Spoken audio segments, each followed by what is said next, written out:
সাবেক president Barack ওবামার আমলে অ্যাফোর্ডেবল কেয়ার অ্যাক্টের অর্থায়ন কমানো নিয়ে বিতর্কে ১৬ দিন সরকার বন্ধ রাখেন রিপাবলিকানরা। ১২ বছর পর আবারও সেই ওবামা কেয়ারের স্বাস্থ্যসেবা ভর্তুকির মেয়াদ বাড়ানোর দাবি জানিয়ে ব্যয় বিল পাশের বিপক্ষে দাঁড়িয়েছেন ডেমোক্রেটরা।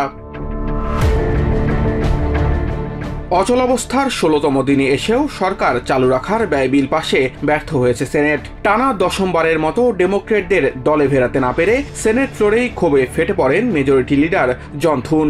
ডেমোক্রেটদের সরকার বন্ধ রাখার জন্য দায়ী করে তিনি অভিযোগ করেন, অবৈধ অভিবাসীদের স্বাস্থ্যসেবা সুবিধা এবং অন্যান্য দলীয় নীতির জন্য সরকার পুনরায় চালু করার বিনিময়ে $1.5 ট্রিলিয়ন মুক্তিপণ দাবি করছেন ডেমোক্রেটরা।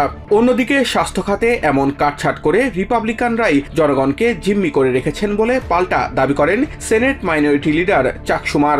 তিনি সতর্ক করেন, 2 সপ্তাহের মধ্যে ওপেন এনরোলমেন্ট শুরু হবে এবং এই মুহূর্তে পদক্ষেপ না নিলে মিলিয়ন মিলিয়ন নাগরিকের প্রিমিয়াম $10 থেকে $15,000 পর্যন্ত বেড়ে যেতে পারে।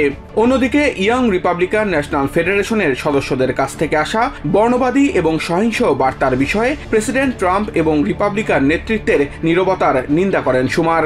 এছাড়াও নিউ ইয়র্কে অবকাঠামো প্রকল্পের তহবিল বাতিলের জন্য ট্রাম্প প্রশাসনের সমালোচনা করে এটিকে প্রতিহিংসামূলক, বেপরোয়া ও মূর্খতা বলে অভিহিত করেন শুমার।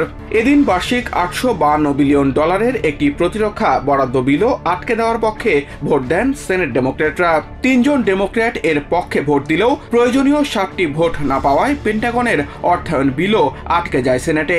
Samiul Bari Shihab, TVN 24 news desk.